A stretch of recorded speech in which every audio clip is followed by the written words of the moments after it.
An entire kindergarten class vanished in 1988. 30 years later, a farmer discovers their backpacks hidden in his barn. You must join our channel and hit subscribe, because only those who never stop searching for the lost will do it before this story begins. The morning sun filtered weakly through a veil of gray clouds as Harold Simmons pulled the big yellow bus to a stop near Farmer Miller's weathered barn. The air was sharp with the scent of fallen leaves and damp earth, a crispness that hinted at the coming winter. Harold wiped a thin sheen of sweat from his brow, his hands tightening instinctively on the steering wheel as he glanced down the aisle. The seats, normally filled with the chatter and laughter of 23, 5, and 6-year-old boys, were empty. Not a single child sat in their places. His heart thudded painfully in his chest. "Where are they?" he whispered, his voice cracking under the weight of confusion. He swung the door open and stepped out, boots crunching against the gravel, scanning the surrounding fields that stretched like shadows beneath the heavy sky.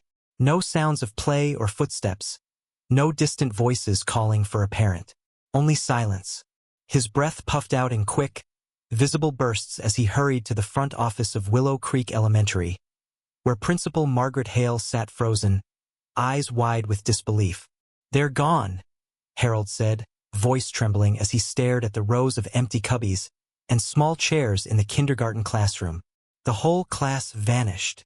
The principal's lips quivered, her face draining of color.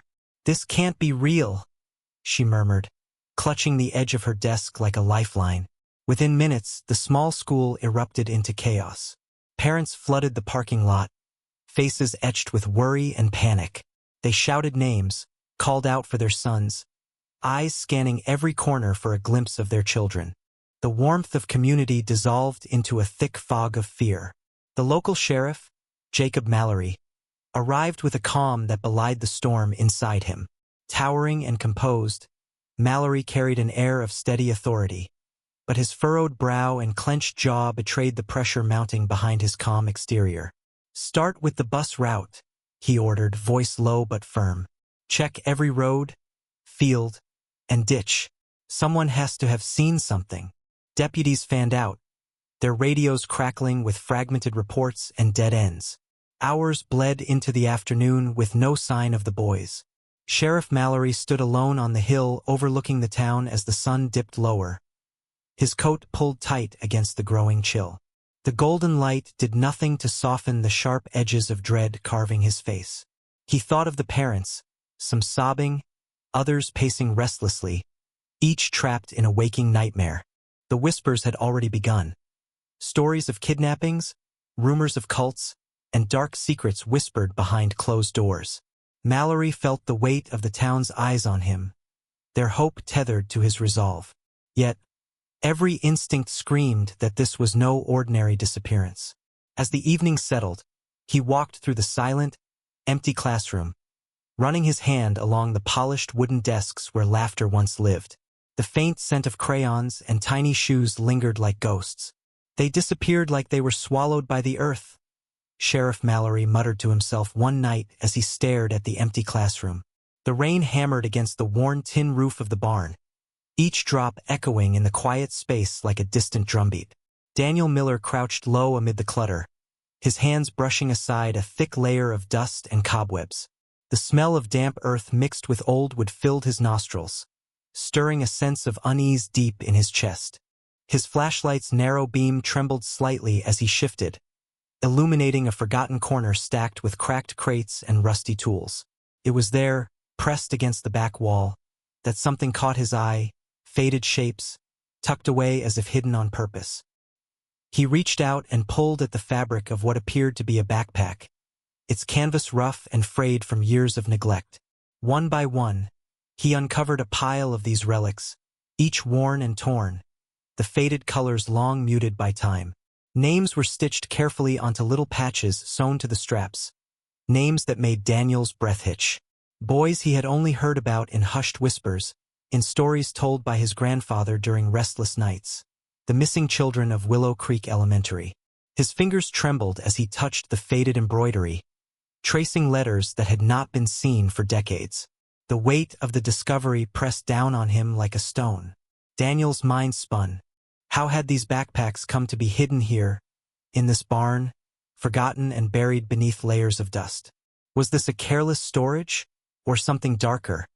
A secret deliberately concealed? The cold dampness clung to his skin as the barn creaked softly, the wind pushing through cracks in the wooden walls. Shadows flickered in the corners, and a shiver crawled up his spine. He swallowed hard, gripping one of the backpacks tighter, trying to steady his racing thoughts. The barn door groaned as it swung open slightly in the wind. Daniel's heart thudded sharply, eyes darting toward the entrance. But the empty barn offered no answers, only silence. He rose slowly, clutching the backpack against his chest like a lifeline. "What were you hiding all this time?" he whispered to the shadows, voice barely more than a breath. His face was pale, his usually steady hands betraying a flicker of fear and disbelief. Daniel sat alone on the cracked wooden bench outside the rundown Green Hollow diner, the cold autumn wind tugging at his jacket as he waited. The sky was a dull gray, thick with the promise of rain, and the low hum of passing cars filled the empty streets. He hadn't seen Marcus Cole in over a decade, not since they'd been boys running through these very roads, their lives intertwined in innocence and shared memories. Now, Marcus was back, and with him came a wave of unease Daniel couldn't shake. When Marcus finally appeared, his figure cutting through the mist like a shadow, Daniel's breath caught. Marcus was taller now, lean and sharp-eyed, wearing a worn leather jacket that seemed as weathered as the truth he chased. His voice was low but urgent as he approached. "Daniel, you have no idea what this changes," Marcus said, eyes flickering with a fierce determination. "Those backpacks you found, they're the key. You can't keep this quiet anymore." Daniel's throat tightened, the weight of the secret pressed heavily against his chest. He glanced around, as if the town itself might be listening. "I don't know if it's safe," he murmured, voice barely above a whisper. "There are things buried here, things better left untouched." Marcus shook his head, frustration flashing across his features. "You think I don't know that? But silence has kept this town trapped for 30 years. We have to expose the circle. People deserve to know." His hands clenched into fists, knuckles white in the fading light. "We owe it to those boys." The words hit Daniel like a punch. Those boys, their faces, their laughter, still echoed in his dreams. Yet fear held him back. His father, Thomas Miller, had made that clear long ago. Thomas was a pillar of the community, his calm demeanor masking the iron grip he held over the town's hidden truths. That night, Daniel remembered his father's warning vividly. The dim light of the study cast long shadows as Thomas sat behind his polished oak desk, eyes cold and unyielding. "You don't understand what you're meddling with, Daniel," he said, voice steady but edged with steel. "There are forces in this town older and darker than you realize. The past is not a place you want to visit." His gaze bore into Daniel's, leaving no room for argument. Daniel sat stiffly in the cracked vinyl booth of the old diner, the dim light above casting long shadows across the scarred tabletop. His fingers drummed nervously against the peeling surface as Marcus slid into the seat opposite him. The air smelled faintly of burnt coffee and stale fries, but Daniel barely noticed. His heart raced, not from hunger, but from the weight of the secret he carried. The worn backpacks he'd found were buried deep in his mind, heavy with meaning and unanswered questions. Marcus's eyes were sharp, his voice low but urgent as he leaned forward. "Daniel, I've spent years chasing this story. What you found, those backpacks, they're not just forgotten relics. They're a breadcrumb trail, part of something much bigger than anyone in this town wants to admit." Daniel swallowed hard, struggling to keep his composure. "But why? Why hide them here? Why keep those boys' things in a barn all these years?" Marcus shook his head slowly, his expression grim. "Because the boys never really left Green Hollow. The disappearances weren't random kidnappings or accidents. They were orchestrated by a group, the Circle. You remember the rumors, right? Quiet men who've pulled strings in this town for decades, controlling everything from behind the scenes." Daniel's eyes darted toward the window, where rain lightly tapped the glass. He imagined shadowy figures lurking in the night, watching, waiting. The thought sent a chill down his spine. But this, the circle, are you saying the town officials were involved? Not just involved, Daniel, Marcus said, voice dropping even lower. They were the masterminds. Some of those men are dead now, but their legacy lives on in silence and fear. This underground facility near your grandfather's farm, it's real. It's where they kept the boys, locked away from the world. Daniel's skepticism fought with a gnawing sense of truth. The backpacks, carefully hidden yet left in a place he would eventually find them, felt like a challenge, a silent call to uncover what had been buried. If this is true, then who's protecting them? Who's making sure no one finds out? Before Marcus could answer, Daniel's gaze snapped to the street outside. A tall figure stood under the flickering street lamp, shoulders tense, face partially hidden in shadow. Recognition flickered, a face he had seen in old photographs from the investigation 30 years ago. The man's eyes locked onto theirs through the window, cold and unreadable. You don't want to dig too deep, Daniel, the man said in a low, threatening tone before turning and disappearing into the night like a ghost. Daniel's hands trembled slightly as he gripped the small crowbar, pressing it against the edge of the warped wooden panel. The morning light outside the barn was still weak, filtered through a thin veil of mist that clung to the old farm like a ghost. Dust floated in the stale air, swirling with every slow pry of the crowbar. His breath came out in shallow bursts, mixing with the faint creaks of the barn settling around him. The floor beneath his boots groaned softly, warning him to be careful. He knew this wasn't just any corner of the barn. It was the place where the unanswered questions of a lifetime waited. Careful not to make too much noise, Daniel slid the crowbar deeper into the crack between the wooden slats. Years of grime and neglect had fused the panels together, but the stubborn wood finally began to loosen. Each movement sent tiny particles into the air, tickling his nose and making his eyes water. He blinked rapidly, pushing through the irritation. This moment felt like a threshold, the line between the life he'd always known and the secrets buried beneath his feet. After what felt like an eternity, the panel gave way with a reluctant creak, exposing a narrow, shadowed gap beyond. Daniel's heart slammed against his ribs as he dropped the panel aside and knelt to peer inside. A narrow staircase, carved out long ago, disappeared into a thick darkness below. The air that escaped was cold and damp, carrying the faint smell of earth and something older, decay, rust, and forgotten sorrow. His fingers brushed over the rough wood of the steps as he steadied himself.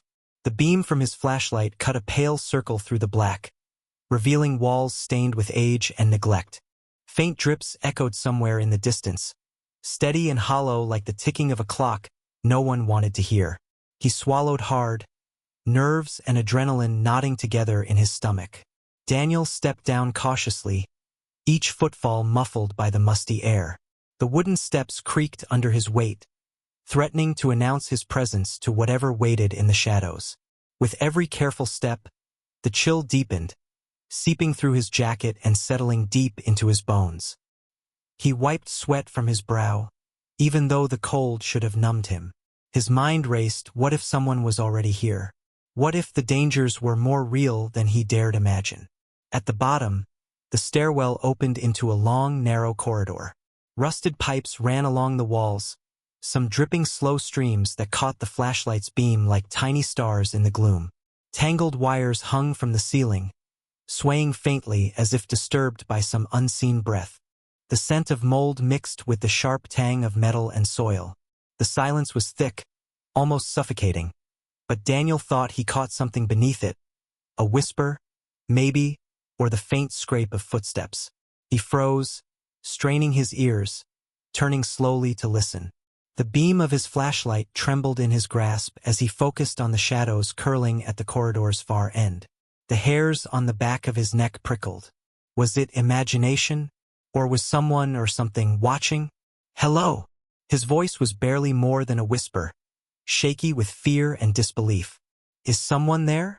No answer. Just the low, eerie drip of water and the distant hum of old machinery buried somewhere deeper. Daniel swallowed hard, pressing forward with hesitant steps. Each footfall echoed sharply in the narrow space, filling the silence with a nervous rhythm.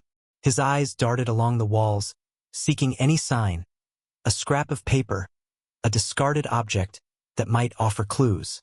The corridor twisted suddenly, forcing him to turn sharply into a shadowed bend. His pulse raced. He gripped the flashlight tighter, knuckles whitening.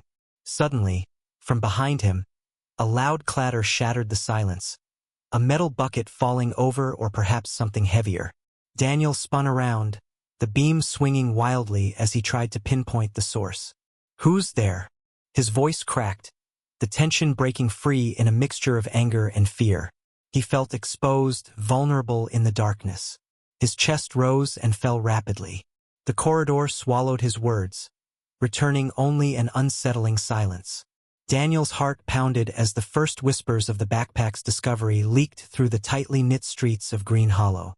Words spread faster than he had imagined, carried on trembling voices and hurried phone calls. By morning, reporters swarmed the town like vultures circling a wounded animal, their cameras and microphones invading every corner, every wary glance. The familiar calm of the rural town shattered under the weight of old wounds reopened. Faces that once hid behind polite smiles now twisted with anxiety and fear. At the sheriff's office, phones rang incessantly. Sheriff Mallory's calm demeanor remained intact, but the lines beneath his eyes deepened. The case was reopened, but old files held little hope. Yet the renewed attention was dangerous. The Circle, the shadowy group that had loomed over Green Hollow's past, had not disappeared with the years. Its members moved swiftly, like predators guarding their den. Dark-suited men appeared at town meetings, their eyes cold and calculating. Doors slammed shut behind them, whispers faded into uneasy silences. Late one afternoon, Daniel found an envelope slipped beneath his door. No name, no return address. His fingers trembled as he unfolded the yellowed paper inside. The message was chillingly clear. Stop digging or face the consequences. His breath caught, a mix of fear and defiance swirling within him. This was no longer just a mystery. This was a fight. Still, Daniel was not alone. Marcus, with his restless energy and unyielding resolve, had reached out to an old contact, Noah Grant. The former FBI agent, now a private investigator, had traded his badge for independence but retained his sharp instincts and fierce commitment to truth. The three men met in a dimly lit diner on the edge of town, the air thick with cigarette smoke and stale coffee. Noah's eyes, sharp and searching, scanned the worn evidence Daniel carried. His voice was low, gravelly from years of stress. "This isn't just about Green Hollow anymore," he said. "There are layers, government circles, power plays. The cover-up runs deeper than you know." Daniel absorbed every word, the weight of the revelation settling heavy on his shoulders. He glanced at Marcus, whose jaw was clenched, eyes burning with urgency. Together, they formed a fragile alliance, united by a shared purpose but shadowed by uncertainty. The following days were a whirlwind. Strange accidents began to plague their efforts. Daniel's truck stalled inexplicably on a deserted road, the engine silent despite frantic attempts to restart it. When Marcus went to check on his home, he found the tires slashed, scattered shards of glass glinting in the pale morning light. Noah received threatening notes slipped under his hotel room door, cryptic warnings written in harsh, jagged handwriting. Most unsettling of all, shadowy figures lingered just out of sight, watching their movements from darkened alleys and parked cars. The men felt the walls closing in, a quiet menace pressing on their every step. One evening, beneath the flickering glow of a single bare bulb in a cramped back room, the trio gathered. The air was thick with tension. Daniel's voice broke the silence first, shaky but resolute. "They don't want this uncovered. They want the past buried. Forever." Noah leaned forward, the harsh lines of his face softening with grim determination. "It's more than just a secret," he said quietly. "It's a fortress they're protecting, and they'll use everything they have to keep us out." Marcus slammed his fist onto the scarred wooden table, eyes blazing. Then we have to be smarter, faster. We can't let fear stop us.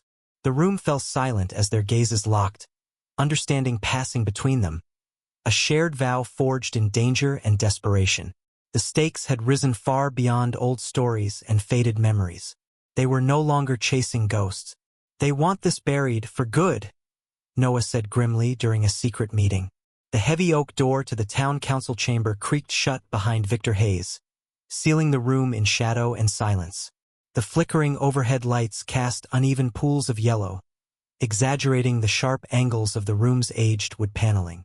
Victor stood at the head of the long mahogany table, his fingers steepled beneath his chin, eyes scanning the faces seated before him. Lawyers in dark suits, a couple of businessmen with slicked-back hair, and the local judge, a stoic man whose impartiality had long been questioned, filled the room with tense anticipation.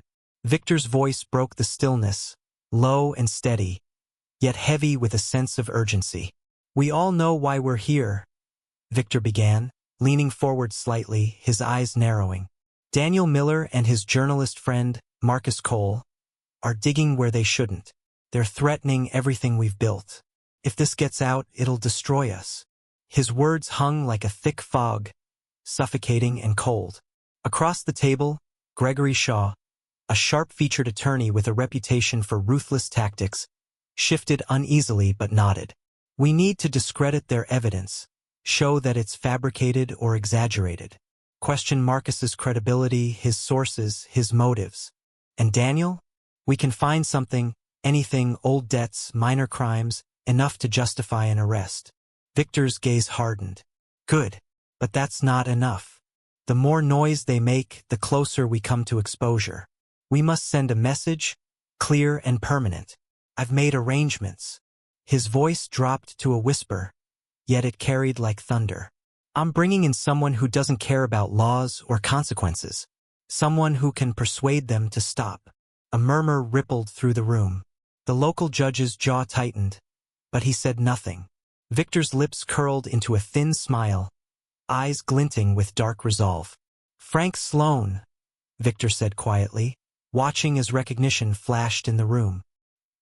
"He's the best at making problems disappear."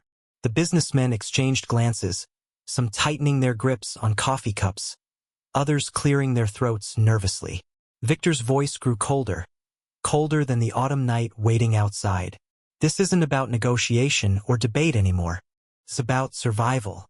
If these men don't back off, there will be consequences. Our families, our legacies, everything we've built in Green Hollow depends on it." Jacob Reed, an influential councilman with a reputation for pragmatism, raised his hand slightly. "What if it backfires? If we push too hard, we risk more public attention. We need to be careful." Victor's eyes snapped toward Reed, a flash of irritation betraying his controlled demeanor. "Caution is for those who have something to lose. We've buried too much already. Hesitation now is weakness." Gregory Shaw leaned forward, voice sharp as a scalpel. "We can also plant doubts about Noah Grant. His FBI history isn't spotless. A few well-timed leaks could destroy his reputation. Without him, the whole operation loses steam." Victor nodded slowly, considering. "Good. Combine legal pressure, character assassination, and a little fear. We'll dismantle their support one piece at a time." He paused, then raised his hand for silence. The room fell still again, the only sound the ticking of a clock somewhere hidden in the walls. "We will protect Green Hollow's future," Victor said, voice low and menacing, "no matter the cost. If that moment pulled at your heart, don't stay silent. Subscribe and become a member, because sometimes the smallest clues lead to the biggest truths." The air in the farmhouse felt heavier than usual that evening, thick with unspoken tension and old secrets pressing down like the fading daylight seeping through the cracked window panes. Daniel stood near the doorway of the study, the faint scent of leather and tobacco lingering around his father's worn desk. His hands trembled slightly, not from cold, but from the storm brewing inside him. Thomas Miller sat behind the desk, his expression unreadable, eyes cold and sharp beneath heavy brows. The warmth that once existed between father and son had all but vanished, replaced by something colder, more dangerous. "You don't understand what you're playing with, Daniel," Thomas said quietly, his voice low but firm, carrying a weight that made Daniel's skin crawl. His gaze didn't waver as he leaned forward, fingers steepled in front of him like a man calculating a fatal chess move. "This isn't just about old secrets, it's about survival." Daniel's heart thudded painfully in his chest. The words echoed through his mind, each syllable like a warning shot fired into the fragile walls of trust they'd built over the years. He swallowed hard, his voice barely steady. "Survival? Whose survival, Dad? You mean your survival? What have you done?" Thomas's jaw tightened, and a shadow crossed his face. "You think I wanted this? You think I asked to be part of it? Sometimes, Daniel, you don't get to choose your family's fate. You have to protect what's left, even if it means making hard decisions." Daniel took a step back, searching his father's eyes for a flicker of the man he once knew. Instead, he found a fortress, unyielding and ruthless. The realization hit him like a cold wave. The man who had taught him to work the land, to honor their heritage, had been complicit in a darkness far beyond his comprehension. A part of the circle. Betrayal gnawed at Daniel's insides, twisting with confusion and sorrow. How could the man he trusted most help cover up the disappearance of those boys? How many lies had been woven into the fabric of his own family?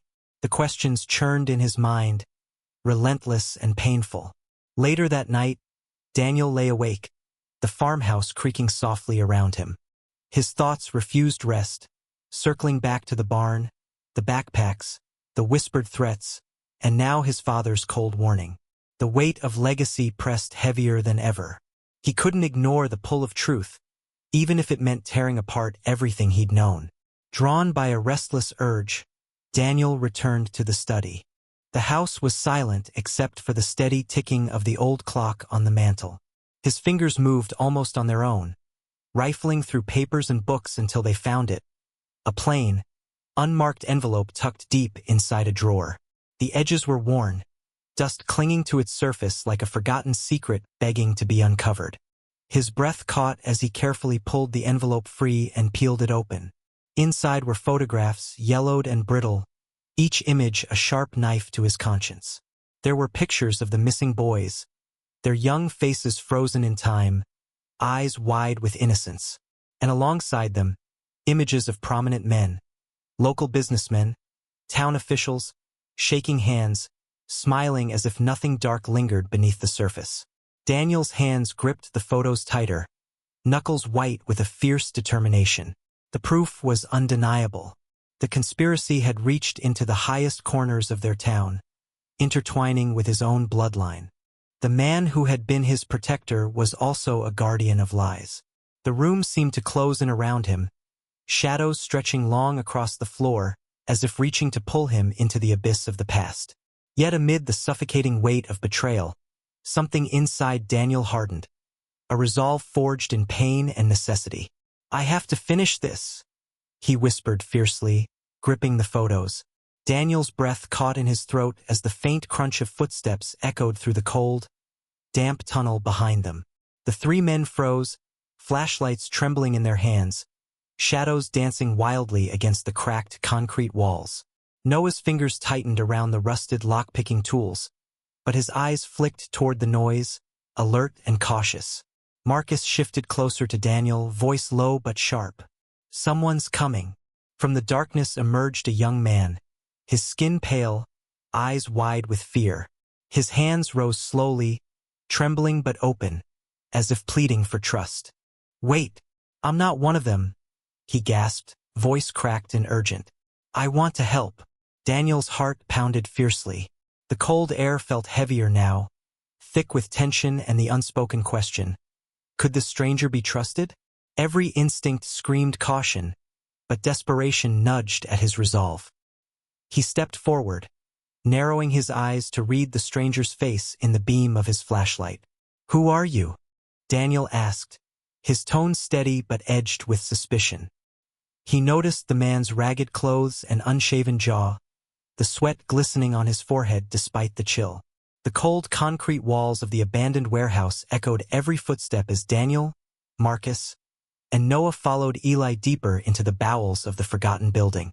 Eli's voice trembled, but his eyes held a desperate determination that matched their own. "This way," he whispered, glancing nervously over his shoulder before slipping through a rusted door hidden behind a stack of broken crates. The air grew heavier, damp with the scent of mold and decay, pressing in on them as they descended a narrow metal staircase that groaned beneath their weight. Daniel's heart hammered in his chest, each breath shallow and fast, the beam of his flashlight slicing through the thick darkness. His fingers clenched tightly around the handle of his flashlight, the other hand hovering near the pocket where he kept his phone, ready to call for help if things went south. Every shadow seemed to pulse with unseen threats. "How long has it been since you were here?" Daniel asked quietly, voice barely more than a breath. "Years," Eli replied, his face pale in the flickering light. "Too long. But I know this place like the back of my hand. The circle's grip hasn't loosened. They still use parts of it, but mostly it's been abandoned, except for the secrets buried beneath." Noah moved cautiously, scanning the walls, watching for traps or cameras. His years in the FBI had trained him to notice the smallest details: a loose wire, fresh footprints, even the faintest hum of electricity. Here, however, there was only silence and neglect. Yet the tension was suffocating. "What exactly are we looking for?" Noah asked, his voice low but firm. "Anything," Eli said, swallowing hard. "Documents, recordings, anything that ties the circle to what happened here. They cover their tracks well, but there are always mistakes. I know of another entrance, less guarded, off the grid. It's a narrow tunnel near the riverbank, used to bring supplies in when the main gate was too risky. If we can get in there, we might find what we need." Marcus's jaw tightened. "How sure are you it's still accessible?" "Pretty sure. I've been watching from a distance. They don't patrol it often. But if someone spots us, we'll deal with that," Marcus interrupted, a quiet steel in his voice. He looked at Daniel and Noah, both nodding in agreement. "We can't turn back now." As they reached the bottom of the staircase, Eli stopped and pressed his back against the wall, catching his breath. "There's more," he confessed. "The circle isn't just about this town anymore. They're expanding, spreading corruption into other places, bigger cities, higher powers. This is just the start." Daniel swallowed hard, feeling the weight of those words settle like a stone in his stomach. The boy he'd been searching for, the others who vanished, were pawns in a vast, dark game far beyond Green Hollow. Yet this knowledge only fueled his resolve. "Then this ends here," Daniel said, voice steady despite the fear clawing at his insides. They crept through a narrow corridor, Eli leading the way with practiced steps, eyes darting for danger. The walls here were scarred with graffiti, faded symbols that once meant something to those who worked here, now just cryptic marks in the dark. A faint drip of water echoed somewhere ahead, punctuating the silence. Marcus held up a hand to halt them as distant voices echoed faintly, muffled but growing closer. The three froze, listening. "Stay quiet," Eli warned, voice barely a whisper. "Security patrols. They still guard some parts, but not this tunnel." Minutes dragged by as they waited, hearts pounding in the darkness. Finally, the voices faded, and they resumed their cautious advance. The air grew colder and damper. Daniel's breath formed tiny clouds in the beam of his flashlight. At last, they reached a rusted metal door bolted shut and smeared with grime. Noah knelt, pulling out a set of lockpicks he'd carried just in case. The soft clicks echoed unnervingly loud in the stillness. Minutes later, the lock gave way with a reluctant groan. Marcus pushed the door open a crack, peering out. Beyond lay a narrow earthen tunnel, damp walls pressing close, twisting into the shadows. "After you," Marcus said, stepping back with a grim smile. One by one, they entered the tunnel, the beam of their flashlights bouncing nervously along the rough walls. The silence was thick, broken only by the scrape of their boots and the distant sound of rushing water. Daniel tried to push away the fear curling inside him, replaced by a surge of determination. This was their chance. The truth buried for decades was finally within reach. Halfway through, Eli suddenly stopped, raising a finger. Listen. Faint but unmistakable. The low rumble of voices and footsteps. Someone was ahead. No turning back now, Marcus said, jaw set tight. They pressed forward, hearts pounding, every sense on edge. The tunnel opened into a cavernous chamber where rusted machinery lay dormant, but signs of recent activity were undeniable. Footprints in the dust, discarded wrappers, and faint electric hums betrayed life. Daniel swallowed hard, realizing the full weight of what they'd uncovered.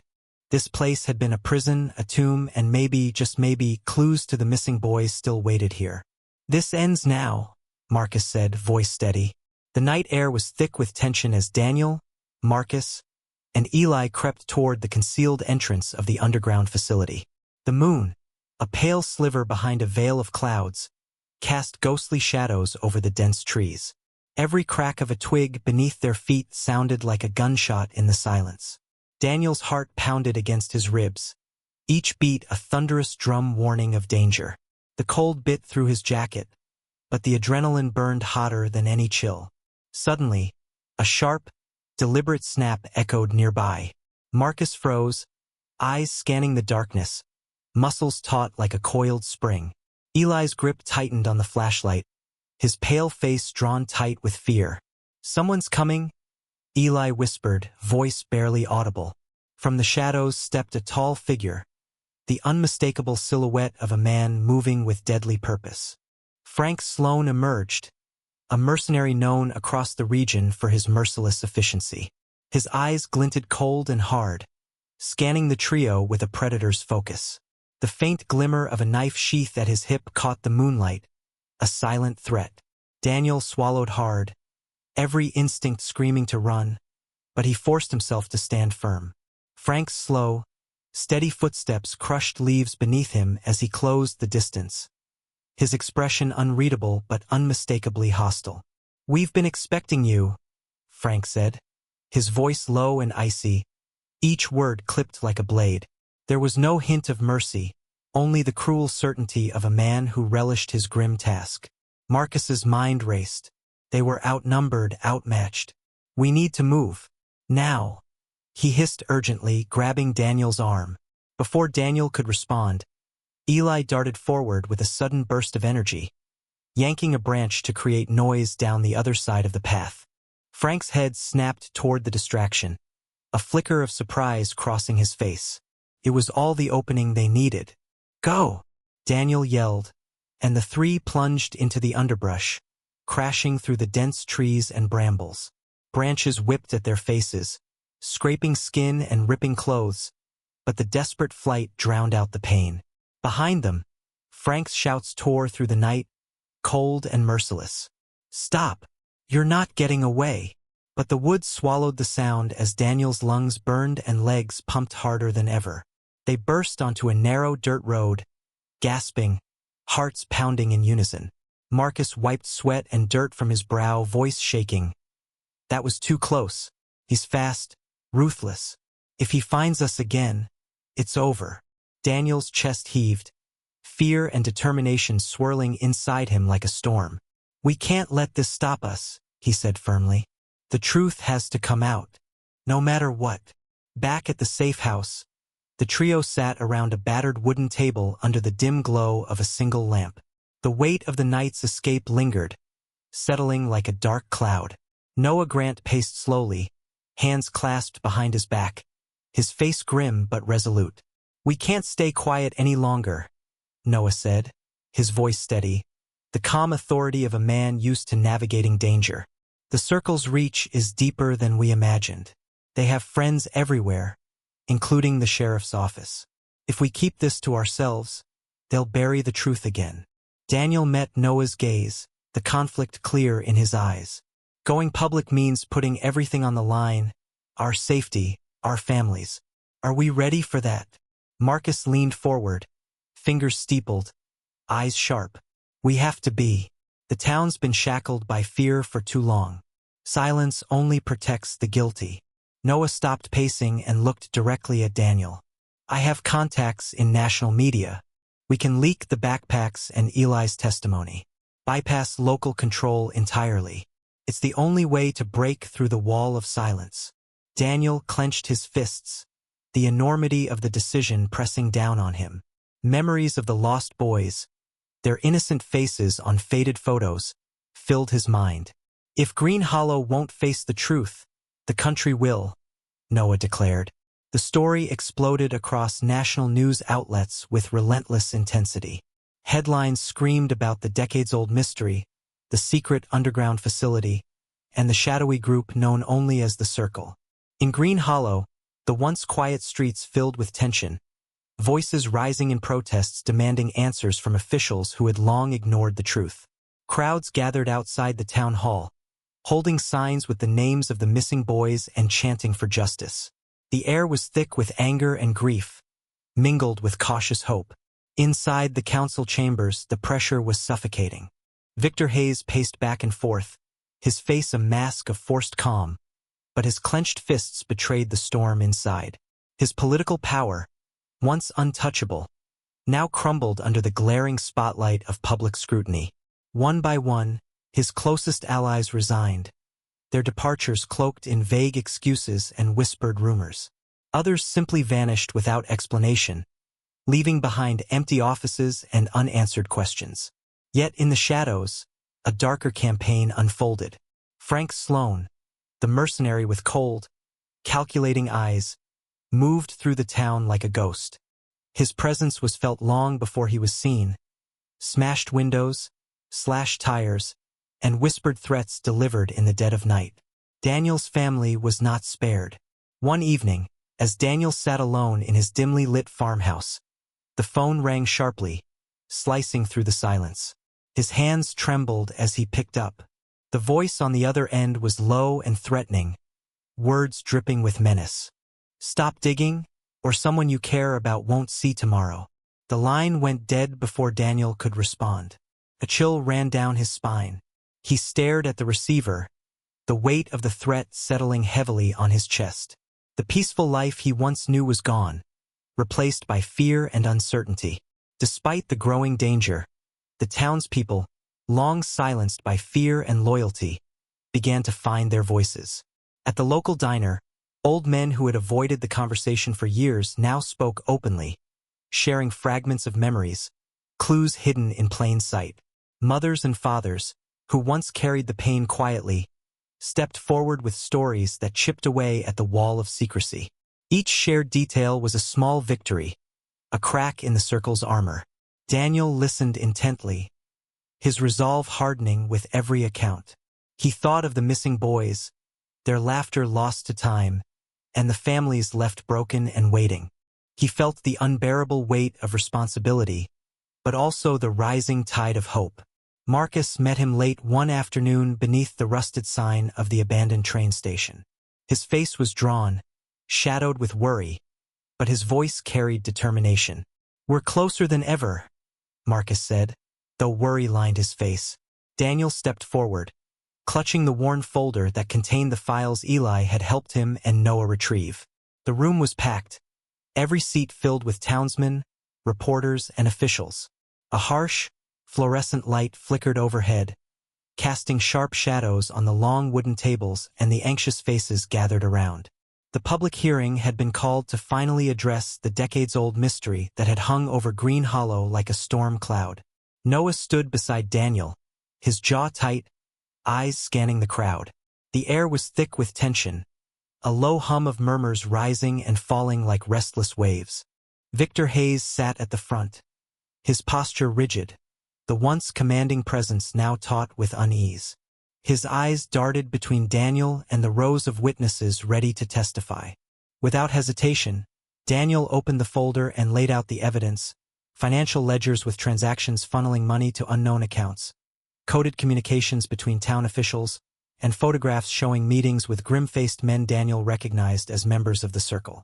These documents, Daniel began, voice steady but charged, prove the deliberate orchestration of the children's disappearance and the systematic cover-up that followed. For years, The circle manipulated this town from the shadows. A murmur spread, swelling quickly into voices of disbelief and shock. Daniel's gaze locked with Victor's, who shifted uncomfortably but masked it with a forced smile. The hearing room seemed to shrink with the weight of the accusations. One by one, eyewitnesses took the stand, their testimonies weaving a dark tapestry of betrayal. Former town employees, frightened but resolute, spoke of secret meetings, threats, and unexplained disappearances. Each story chipped away at the fortress Victor had built around himself. Victor's expression hardened. When it was his turn, he rose slowly, his voice tight but loud enough to command attention. "This is nothing but fabrication," he spat, eyes blazing with defiance. "This young man," he said, pointing at Daniel, "has manufactured these so-called evidences to destroy reputations. This is a witch hunt." His words sparked an uproar, supporters shouting in agreement while others booed and jeered. Daniel's heart pounded, but he held his ground. Around him, the crowd's anger grew. The faces of those who had lost children, who had lived in silence for decades, now voiced their pain and demand for justice. The room was a battlefield of raw emotion. Fear, rage, hope tangled together. Suddenly, Victor's voice cracked as he tried to rally support, but the tide had turned. The truth was undeniable, and even some of his closest allies sat with bowed heads, unable to meet his gaze. The hearing chair called for order, but the energy was electric, unstoppable. As the session closed, Victor Hayes was formally arrested on charges of conspiracy, kidnapping, and obstruction of justice. Flashbulbs exploded from reporters' cameras, capturing the moment when a man who had held the town in his grip was finally unmasked and taken away. Noah clapped Daniel on the shoulder, his voice low but fierce. "This is just the beginning." But today, the darkness lost ground. Daniel stepped forward to the podium once more, his voice carrying over the restless crowd. "Justice will be served," Daniel declared before the crowd. The courtroom emptied slowly, the heavy silence pressing against the walls like a weight. Daniel stood near the back, hands clenched into fists at his sides, his breath shallow but steady. The judge's final words still echoed faintly. "This court acknowledges the evidence presented and orders immediate federal oversight of Green Hollow's institutions." The words felt surreal, a fragile thread of justice woven through decades of darkness. Outside, a cold wind swept through the streets, rattling shutters and scattering brittle leaves along the cracked sidewalks. Daniel pulled his jacket tighter, the chill sinking into his bones as he made his way toward the farm.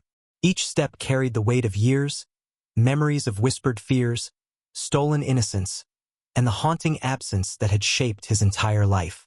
At the edge of the property, the barn stood as silent witness, its weathered wood glowing faintly in the dying light. Daniel paused, fingers trailing over the rough surface, feeling the texture like a pulse beneath his skin. The space held secrets, scars, and sorrow, but also the beginning of truth. He inhaled deeply, the scent of damp earth and hay filling his lungs, grounding him. The past weeks had been relentless. The federal investigation had torn through the layers of lies, unraveling the circle's tightly spun web. Names once whispered in fear now appeared on arrest warrants, town officials, businessmen, even law enforcement officers who had sworn oaths but chose silence instead. The arrests were public and painful, shaking the town to its core. Some faced prison. Others simply vanished into obscurity, their reputations destroyed. Yet, the most agonizing truth remained. The boys were gone. The search, exhaustive and heartbreaking, yielded no trace of them. No bones, no shelter, no sign beyond those faded backpacks. The empty spaces where their laughter should have been lingered like ghosts, a reminder that justice, while pursued, could never bring them back. Daniel's nights were restless, haunted by dreams of the vanished children, faces blurred yet full of longing, voices calling softly from the shadows. He often awoke clutching the photographs he had found in his father's desk, evidence of betrayal and silence. The burden of his family's complicity pressed on him like a stone, yet he refused to let it crush his resolve. One evening, Marcus and Noah joined him at the farmhouse, their expressions weary but resolute. Marcus, always the firebrand, broke the quiet. "We've lit a flame, Daniel. It's small, but it's enough. Green Hollow can't go back to the way it was." Noah nodded, voice steady but tinged with fatigue. "There'll be resistance. Old loyalties die hard. But the truth's out. That changes everything." Daniel met their gazes, a flicker of hope stirring within. "For too long, this town buried its shame. It's time we dig it up. Let the light in, even if it blinds us." Together, they helped organize memorials, simple yet profound gatherings where families and townsfolk came to honor the missing boys. Wooden plaques adorned with names, fresh flowers, and photographs stood beneath the spreading limbs of ancient oaks. Tears flowed freely as stories were shared, of birthdays never celebrated, of dreams forever deferred. The memorials were painful but necessary, a communal act of remembrance and healing. Despite the progress, distrust lingered. Many families struggled to reconcile the revelations with their memories. Some withdrew into silence, unable to face the town they once called home. Others rallied for reform, pushing for transparency and safeguards to ensure no such tragedy could happen again. Daniel often wandered the farm at dusk, the horizon painted in bruised purples and golds. He found solace in the quiet, the rustling of the wind through the tall grass, the distant call of an owl. Here, away from prying eyes and whispered fears, he wrestled with the legacy he carried. A legacy stained with secrets but now tempered by truth. On a particularly cool evening, Daniel stood by the barn where his journey had begun. The fading sun cast long shadows, and the sky deepened into twilight. He traced the worn boards with his hand, feeling the weight of time settle around him. "We gave them a voice," he whispered. "And that's something no one can take away. The past won't stay buried forever. If you stand for justice, answers, and hope, hit subscribe and join the channel. Together we rise." Disclaimer: the story you just watched is fictional, created to explore themes of mystery, disappearance, and the quest for answers. Its purpose is to engage viewers and inspire reflection on the importance of hope and justice.